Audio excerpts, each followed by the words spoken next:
Assalamualaikum warahmatullahi wabarakatuh. Selamat datang kembali di channelnya Mas Eka. Masih bareng sama Mas Eka, para warga sekolah. Apa kabar? Semoga dalam keadaan sehat-sehat selalu dimanapun para warga berada nih ya. Di video kali ini Mas Eka mau berbagi informasi seputaran tentang PPDB tahun 2023 nih, terutama untuk para warga sekolah yang mau masuk ke SMP ya. Yang dari SD nih ya mau masuk ke SMP. Nah, ini ada informasi penting banget untuk para warga sekolah agar bisa menata strateginya atau mempersiapkan planning B kalau sekiranya nanti tidak lolos di PPDB tahun 2023 ini ya.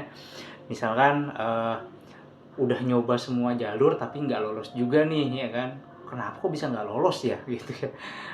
Ada apa, faktor apa gitu kan. Karena memang besar kemungkinannya itu peluangnya kecil untuk bisa masuk ke SD negeri.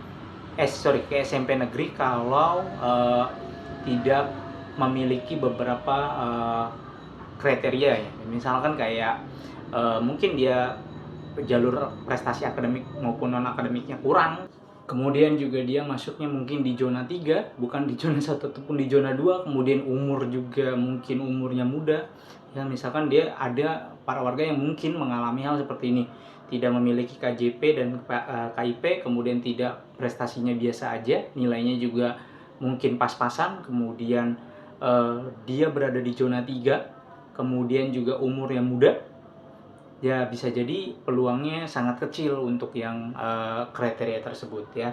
Kenapa sih bisa peluangnya kecil? Kemudian juga kenapa sih yang dari luar DKI itu tidak boleh masuk ke dalam DKI gitu kan? Padahal kan uh, bebas gitu kan, sekolah kan ini ya, bersekolah atau mengenyam pendidikan kan satu hak bagi warga negaranya untuk mengenyam pendidikannya. Kenapa harus nggak boleh masuk nih ke DKI, sementara yang dari DKI boleh tuh sekolah di luar DKI, sementara kalau yang dari luar DKI kok nggak boleh masuk di DKI, itu kenapa ya?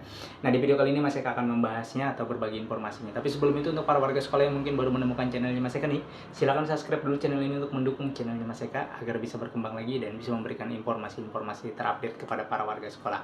Oke, yuk langsung aja kita bahas.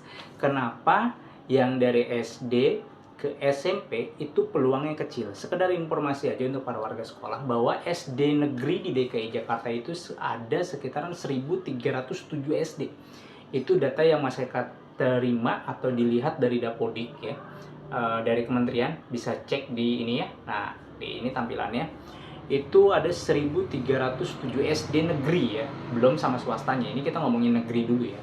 Negeri. Kemudian SMP-nya itu ada 293. Jadi hampir 300, 293 yang aktif ya, di luar dari swasta. Karena di negerinya ini kan nanti yang buat PPDB ya, ada beberapa sekolah swasta juga yang direkrut untuk PPDB bersama untuk menanggulangi kekurangan yang jomplang ini gitu kan. Kalau dibandingkan gitu kan, kalau kita mau dibandingkan, SD-nya itu ada 1307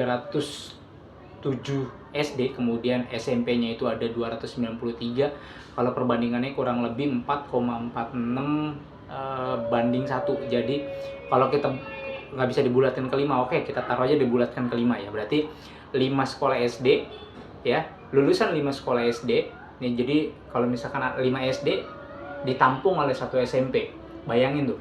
Jadi kalau misalkan kita pukul rata, satu SD-nya itu taruhlah muridnya satu SD itu 32 semua atau 30 lah ya, kita taruh 30, berarti ada 150 anak yang hanya ditampung di satu SMP. Sementara di SMP-nya itu misalkan rombelnya dia hanya menerima 100, ya berarti kan masih ada 50 yang nggak bisa masuk. Perbandingannya 5 SD dimasukkan ke dalam satu SMP. Kalau di SMP-nya itu rombelnya sedikit, hanya menerima misalkan 4 rombel atau 3 rombel dengan kapasitas, kalau tidak salah sih SMP itu 334 apa 33 ya, masih nggak tahu ya kalau di SMP ya. Kalau salah silakan dikoreksi, kalau ada yang tahu juga silakan langsung komen aja di kolom komentar ya. Karena untuk di SMP terus terang Mas Eka juga kurang begitu tahu jumlah rombelnya berapa, karena memang Mas Eka konsennya di SD. Kalau di SD 32, apakah di SMP juga 32 atau 33 atau 34 atau 35, Mas Eka kurang tahu.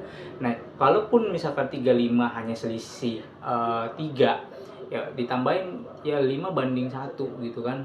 Ini sangat-sangat jomplang. Hal itu juga yang menyebabkan akhirnya ini kan warga DKI semua nih. Kalau warga DKI-nya aja belum bisa ketampung di sekolah SMP negeri ya.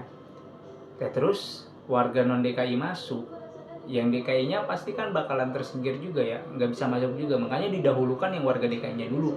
Itulah sebabnya kenapa warga yang luar DKI beberapa tahun belakangan ini tidak dibuka jalurnya ya, karena memang untuk sementara mendahulukan yang dari warga DKI-nya sendiri gitu. Nah, untuk teman-teman yang berada di warga DKI-nya sendiri atau yang dari lulusan DKI-nya sendiri, ya memang sangat sulit perbandingannya itu tadi banding 5:1 sekolah. Jadi siapkan dari sekarang mentalnya, kemudian juga atur strateginya karena nggak mudah untuk masuk itu. Untuk saat ini ya untuk para warga yang memang mau masuk ke SMP, teman-teman yang mau masuk ke SMP, perhatikan dari sekarang, kemudian buat strateginya dari sekarang. Yang pertama adalah di list dulu. Ya kalau memang merasa nilainya kecil, berarti bisa bermain di zona. Kalau memang zonanya jauh ya, zona 3, ya udah berdoa, yang penting nyoba aja dulu ya. Di list dulu semua sekolahnya. Yang penting nih, biasanya nanti yang keluar duluan itu di jalur prestasi. Ya coba aja dulu di jalur prestasi. Nyoba kan gratis. Perkara diterima atau tidak ya itu nasib yang membawa kita. Yang penting kitanya mau nyoba atau tidak. Jangan sampai berputus asa terlebih dulu. Udah nilai saya mah kecil lah, saya nggak mau ikut jalur prestasi, baik akademik maupun non akademik. Nilai saya kecil, percuma buang-buang waktu. Nggak ada yang tahu, karena di tahap di tahun kemarin itu ada yang dia benar-benar nilainya kecil, nggak punya sertifikat, zonanya masuk zona 3, kemudian nggak punya KJP dan KIP, umurnya muda, bisa masuk loh di jalur non akademik. Bagaimana caranya? Bagaimana ceritanya? Ya karena dia mau mencoba gitu.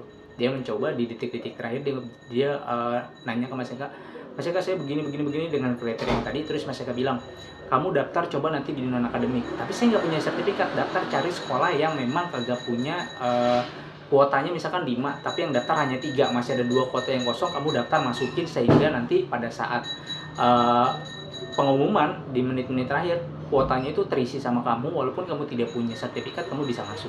Dan alhamdulillah anaknya bisa masuk. Mungkin itu aja informasi yang bisa Mas Eka sampaikan. Mudah-mudahan informasi ini bisa bermanfaat dan bisa menambah wawasan para warga sekolah seputaran tentang PPDB lagi nih ya. Dan Mas Eka undur diri. Wassalamualaikum warahmatullahi wabarakatuh.